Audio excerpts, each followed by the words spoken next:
ایوان کی واحد اپوزیشن جماعت تحریک انصاف کی جانب سے احتجاجی نعروں کے درمیان آج قومی اسمبلی میں وزیر خزانہ محمد اورنگزیب نے وفاقی بجٹ پیش کر دیا ہے۔ راہ پہ قائم خوشحالی دائم کے نعرے کے ساتھ وزیر خزانہ نے بجٹ تقریر میں حکومت کی گزشتہ سال کی معاشی کارکردگی کا احاطہ کیا، حالانکہ اپوزیشن جماعت نے بجٹ کو یکسر مسترد کر دیا۔ 17,573 ارب روپے کا وفاقی بجٹ پیش کر دیا گیا ہے۔ مجموعی خام ریونیو 19,258 ارب روپے اور خالص ریونیو کا ہدف 11,072 ارب روپے تجویز کیا گیا ہے۔ ایف بی آر ٹیکس ہدف 14,131 ارب روپے کا میسو ٹارگٹ ہے۔ نان ٹیکس ریونیو کا ہدف 5,147 ارب روپے رکھنے کی تجویز دے دی گئی ہے۔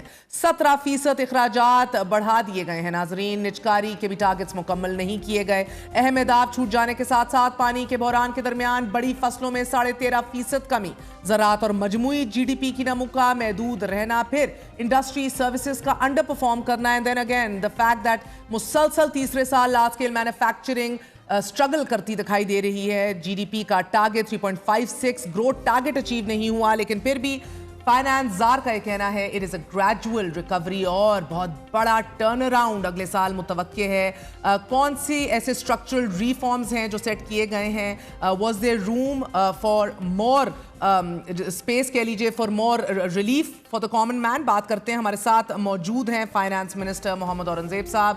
بہت بہت شکریہ فائنانس منسٹر صاحب، فرمائے دیجیے گا اینڈ آئی آسک یو کہ آپ کے 3 بڑے کون سے بولڈ ڈیسیجنز ہیں جو آپ نے اس بجٹ میں لیے ہیں اپنے تئیں، لیکن پہلے سر یہ سمجھ نہیں آ رہی کہ اسٹرکچرل ٹرانسفارمیشن کا ذکر کیا جا رہا ہے، بٹ وہ اسپیسیفکلی کون سے سیکٹرز ہیں، انڈسٹری ہے جس کے اوپر آپ توجہ دیں گے کہ ان کو گلوبلی کمپیٹیٹو بنایا جائے، جہاں سے ایکسپورٹ لیڈ گروتھ جو ہے وہ ابھرے گی، سامنے آئے گی؟ یہ ویزیبلٹی نہیں ہے سر آپ کی تقریر میں اور بجٹ میں آج۔ اینڈ آئی سے دس بیکاز آئی میں براڈ پالیسیز تو ہمیں دیتی ہے، لیکن پھر ہم نے یہ تعین تو خود کرنا ہے کہ ہمارے ٹارگٹس کیا ہیں۔ فار انسٹنس جو بائیڈن کا بھی ایک سگنیچر لیجسلیشن تھی انفلیشن ریڈکشن کی، which had nothing to do with inflation, لیکن یہ انڈسٹریل پالیسی تھی، ای ویز یا سیمی کنڈکٹرز کی پروڈکشن کے اوپر توجہ دی گئی۔ پھر ٹارگیٹڈ میجرز ہیں ڈونلڈ ٹرمپ کے بھی، اسٹیل کے اوپر ہو گئے، دیگر ہو گئے۔ ہم کون سی انڈسٹریز کو انکریج کر رہے ہیں؟ I don't mean general statement from you sir, specifically کہاں سے ہماری ایکسپورٹ لیڈ گروتھ آئے گی جب آپ بات کرتے ہیں کہ یہ ایسٹ ایشیا مومنٹ ہے ہمارا؟ دیکھیے، میں پہلے آپ کی بات کا جواب یہ دوں گا کہ جو اسٹرکچرل ریفارمز ہیں، بیکاز اس پہ میں نے فوکس کیا، جو ہم ٹیکسیشن کر رہے ہیں اور جو ایس او ای ریفارمز کر رہے ہیں اور پریویٹائزیشن کی طرف بڑھ رہے ہیں، لیکن اس کے علاوہ جو ٹیرف ریفارم کی بات ہوئی ہے، because this is a very very important step in the right direction in terms of bringing more competitiveness in our local industry and moving towards export led growth, because export led growth کی ہمیشہ بات ہوتی رہی ہے کہ جی آگے کیسے چلے گا اور اس کے کیا enabling factors ہوں گے۔ This is our East Asia moment at this point in time. تو یہ ایک بہت important reform measure ہے جس کو اس وقت لیا گیا ہے۔ جتنی ہماری ایکسپورٹ انڈسٹریز ہیں، میں نے آپ کا بجٹ اسپیچ میں آج ذکر کیا ہے، whether it's pharmaceuticals, whether it's textile, whether it's IT and telecom, all are sectors which are going to benefit، کیونکہ دیکھیں اس پہ جو پہلی جو ٹیرف ریفارم ہے یہ 5 سال کا منصوبہ ہے، so it's going to be staggered. So year 1 up to when we reduce the RDs and ACDs and custom duties in a managed way till we get to the eventual end state in 5 years. تو مقصد اس کا یہ ہے کہ جو protectionism ہم نے رکھی اس ملک میں in the garb of import substitution, that has not worked for us, and therefore we had to take this important measure کہ ہم اس کو بتدریج اس کو ہم مینیج کریں گے، بیکاز ہم نے ہر چیز کو اس کو ایک طریقے سے آگے لے کر جانا ہے، لیکن you can't get there if you don't even start. اس چیز سے ڈرتے ہوئے کہ جی اگلے سال کیا ہو جائے گا، کیونکہ دیکھیے یہ لوگ میرے سے پوچھتے ہیں کہ جی اس میں تو آپ کو یہ ریونیو کا لاس نہیں ہوگا ایئر 1 میں ہوگا، جو کسٹم ڈیوٹیز ایٹسٹرا یہ ہوگا، لیکن اگر ہم اپنے ورٹیکلز میں بیٹھے رہیں کہ چونکہ مجھے ایف بی آر اور فائنینس میں یہ ریونیو کا لاس ہو جائے گا اور اسی وجہ سے آپ کبھی اس ریفارم پہ ہی نہ چلیں، تو I think that we have to take a whole of the government approach as we go forward. اور یہی چیزیں ہیں وہ جو اسٹرکچرل ریفارمز کی بات ہیں جو میں نے پہلے ایک تقریب میں ذکر کیا تھا کہ ہم تھوڑا سا اس کو اسٹریٹجک بنانا چاہتے ہیں.